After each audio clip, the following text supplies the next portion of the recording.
I don't know if you believe in karma, but this morning, I clocked in for my usual Friday shift, prepping fryer baskets, checking schedules, restocking ketchup pumps, and explaining to the new kid why someone's spilled sauce wasn't a reason to ignore the wet floor sign. And then, he walked in. I smelled him before I saw him. Wet sneakers, layered coats, the stale scent of street sweat and damp cardboard. He moved slow, like every step carried the weight of winters no one cared to count. He didn't order anything, just poured himself a small cup of water and sat down at the far corner booth, the one no one ever takes unless they want to be left alone. He didn't say much. Sometimes he'd ask for ketchup. Other times, he'd just sit there, rubbing his hands together, staring out the window like he was watching a memory drift by. No one here knows who he is. But I do. He doesn't recognize me. But I remember him. He used to stand in front of classrooms in button shirts and smug smiles and say things like, "You'll never amount to anything." I remember every word, every look, every time he made sure I knew I didn't belong. And now? Now he comes in on Fridays and asks if we have anything warm left over. And I give it to him. With the same smile I use for every customer. Because no one else here knows. But I do. They say I'm kind. That I have a big heart. Every Friday, before we close, I pack up what's left. A few burgers, fries that haven't been out too long, maybe an apple pie or two, and give them out to the folks waiting behind the store. It's not charity. It's remembering. I remember what it feels like to go to bed hungry. To chew slowly so it feels like more. To wake up with a stomach tighter than your jeans and a fridge full of nothing. My name is Kelly. I'm 26. I work as a shift lead at the McDonald's on South Hills Avenue in Madison, Wisconsin. I have a studio apartment with peeling windowsills, a toaster that whines like it's dying, and a cat named Luna that I found behind a 7-Eleven dumpster. I don't have a car, but I have a job, a routine, some respect, and a name tag that says team leader, which might not mean much to the world, but means everything to me. And still, every Friday around the same time, I stand behind the counter, hear the door chime, and feel that cold breath of memory blow through me again. Because the man who once held the pen that wrote me off now takes ketchup from my hand and doesn't even know my name. If you grew up in a regular family with dinner at 6, holiday road trips, plastic lunchboxes with dinosaur stickers, this part of my story might be hard to understand. But I'm not here to make you feel sorry for me. I just want you to hear it. I was born in Tennessee, but I've lived in Madison, Wisconsin since I was a kid. My mom died when I was 6. I still remember the smell of her shampoo and how she used to sing, "You are my sunshine," while folding laundry. She was warm. The kind of person who smiled even when she was tired. She passed away in her sleep. A heart condition, they said. I never knew my father. Grandma said he was good-looking and dumb. That was all she'd ever say. After my mom died, Grandma took me in. Miss Jenny Watson. She lived in a rusty trailer on the edge of town, one of those with the aluminum siding that makes a loud, hollow sound when the wind hits it just right. That trailer became my world. It had one little window, a crooked door, and a pink electric kettle that barely worked. There was warmth, but not comfort. Silence, but not peace. And everything smelled like mothballs and old floor polish. Grandma was old school. Gentle but stern. Every night we ate macaroni with ketchup. On holidays, we had instant noodles in special bowls. When we ran out of food, which happened more often than I'd like to admit, she'd smile and say, "Well, I guess we're having invisible stew tonight."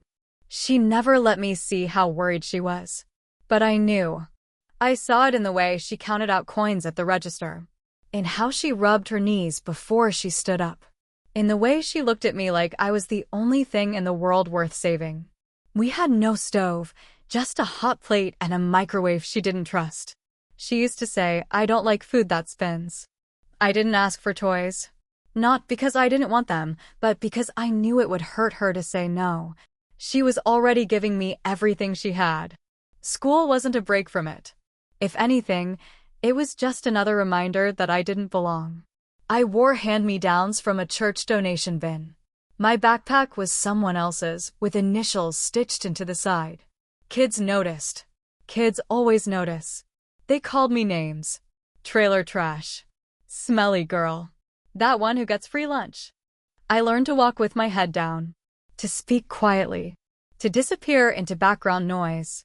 If I made myself small enough, maybe they'd leave me alone. But even then, not always. I didn't have friends. Just classmates I borrowed paper from when I forgot mine. Teachers thought I was lazy. Said I lacked focus.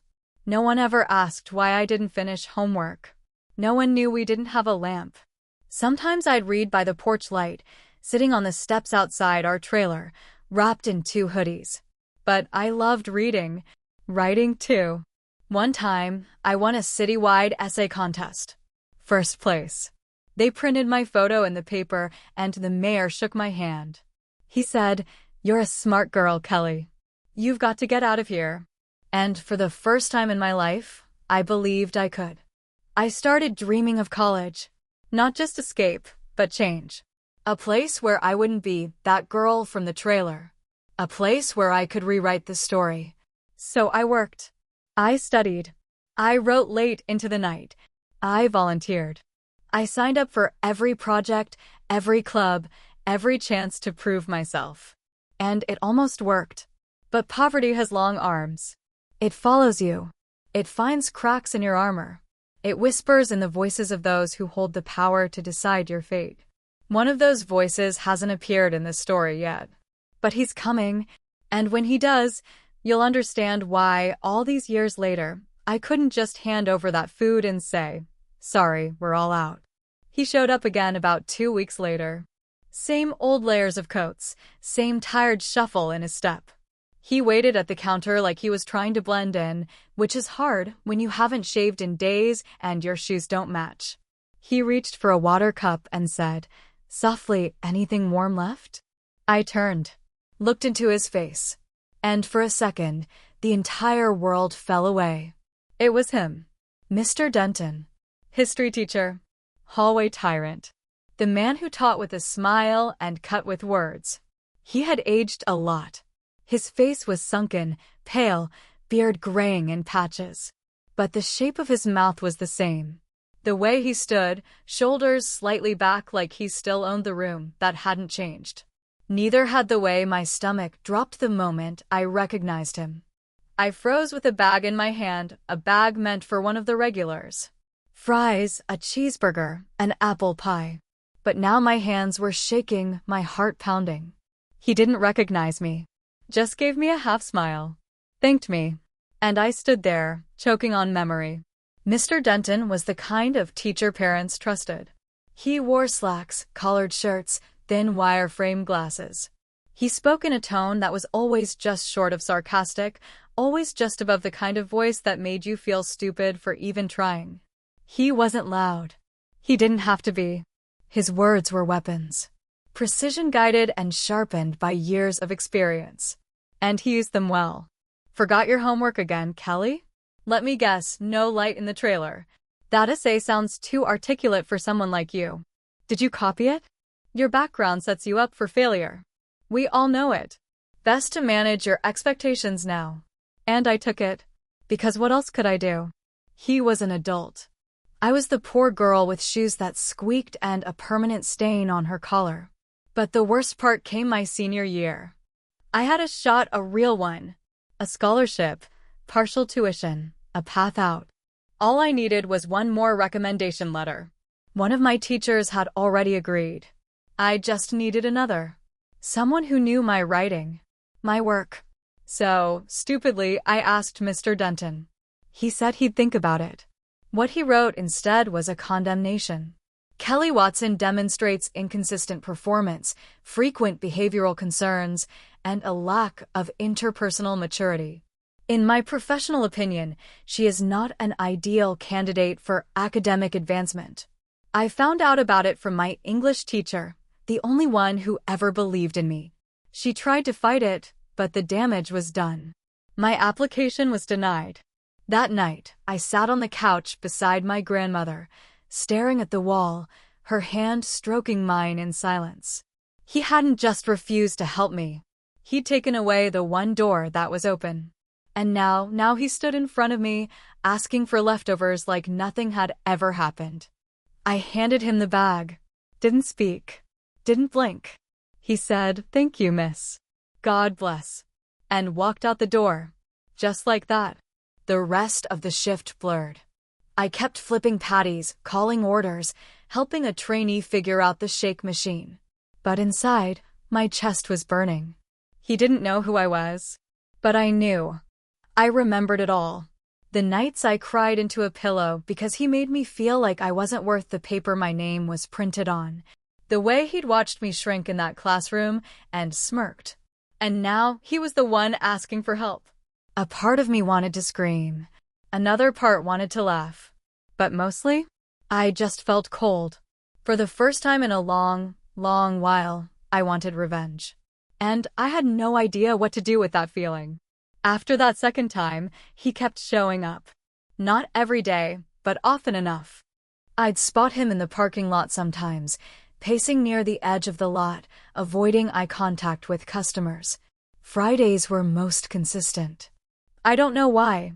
Maybe the weekend crowds made it easier to blend in.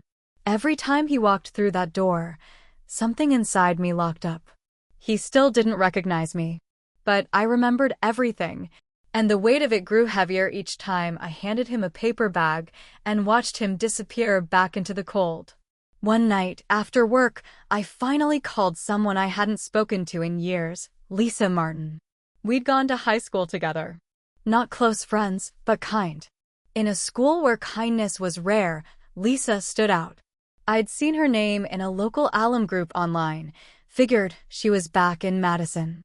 I didn't even know what I was going to say, just that I needed someone who might understand.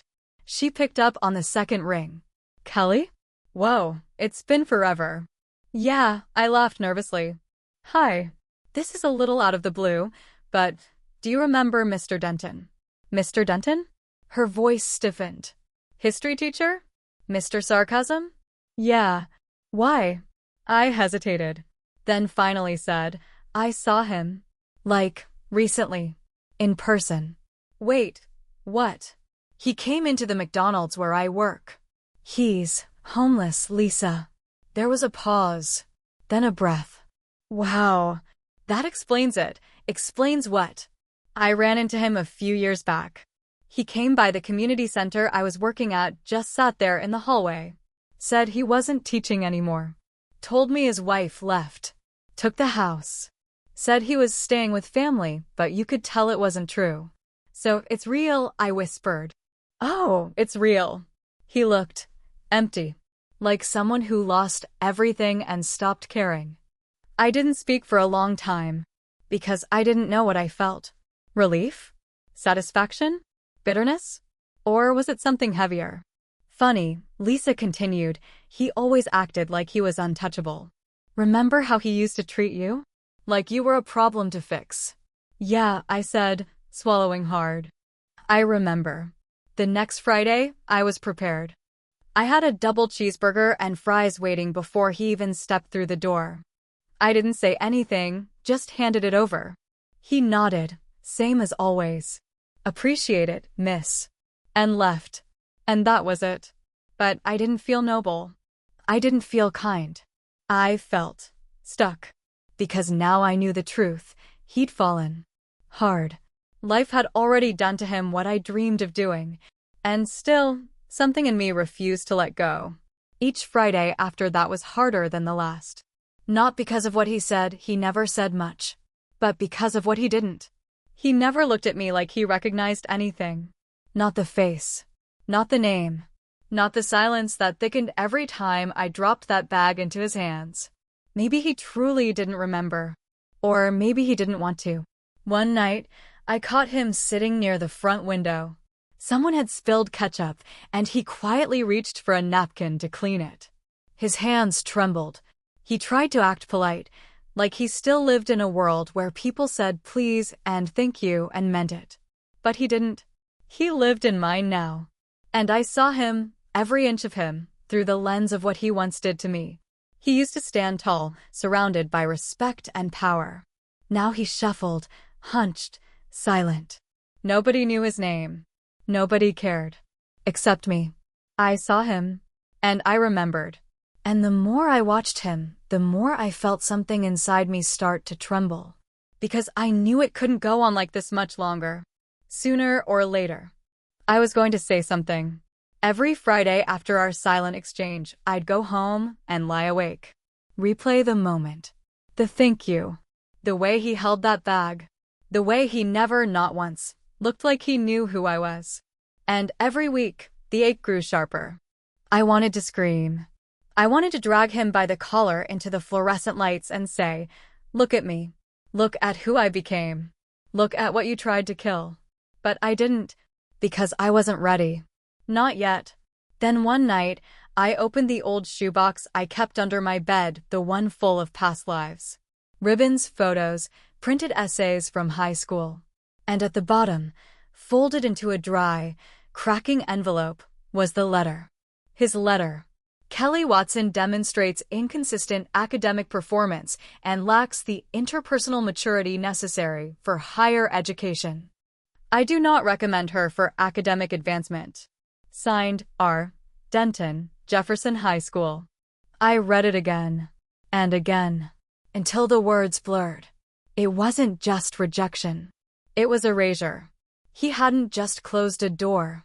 He'd slammed it shut and welded it closed. So I took a fresh envelope, slipped the original letter inside, and one more thing, a copy of my current pay stub.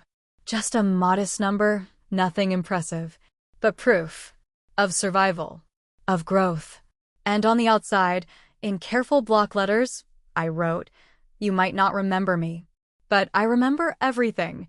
The next Friday, I came in early. I made sure his food was fresh, not just warm. A double cheeseburger, hot fries, apple pie, and the envelope tucked between the napkins. When he walked in, I was already waiting at the counter. "This one's for you," I said. He blinked. Nodded. "Thank you, miss. God bless you." He turned, walked to his usual seat, and began to eat. I returned to my station and watched from behind the soda machine. My heart beat against my ribs like a drum. Would he look? Would he read? Would he remember? I watched his hands pick at the fries, then the pie, then reach into the bag. He pulled out the napkins. The envelope dropped into his lap. He glanced down, paused, then folded the bag over the top and stood. Just like that. Didn't open it. Didn't react. Just took the trash and left. That night, I couldn't sleep. I kept seeing the envelope in his hands. Wondering, maybe he read it later. Maybe he threw it away. Maybe he laughed. Maybe he cried. Maybe he didn't care at all. The next day, I went around back during break. There, next to the dumpster, was a familiar brown paper bag. Ours. I opened it. Empty. No envelope. No letter. No answers. And that's when I realized something I wasn't ready for. This wasn't about him. It was about me. The part of me that needed closure. The part that still wanted validation. An apology. Recognition. Anything. But he couldn't give it. He was already gone. And I had to decide, was the silence enough? Or would I carry that old pain like a souvenir for the rest of my life? He didn't come back the next Friday. Or the one after. Just gone. As if he'd never existed. And I was left standing behind that counter, wondering what I expected and why it still hurt. He never came back. Not the next Friday. Not the one after that. Just gone, like a chapter torn out mid-sentence. At first, I tried not to notice. Told myself, maybe he found another spot. Maybe someone else was feeding him. Maybe it wasn't my job to care anymore. But then I realized something worse. I missed him. Not the man. Not Mr. Denton, the teacher who humiliated me in front of classrooms, who denied me opportunity with a signature and a smirk. I missed the ritual. The weight of that paper bag. The moment where I got to decide, every single week, whether to hate or to help. It was strange. Twisted, maybe, but it gave me control. And when he vanished, I didn't feel relief. I felt unfinished. My coworkers barely noticed. "Hey, what happened to the old guy?" Jake asked once while wiping down trays. "Not sure," I shrugged. Nika just muttered, "Hope he found someplace warm." And that was it. Like he'd never been anything more than a blur in the corner of their eyes. But to me, he had been everything. He was my wound, my test, my mirror.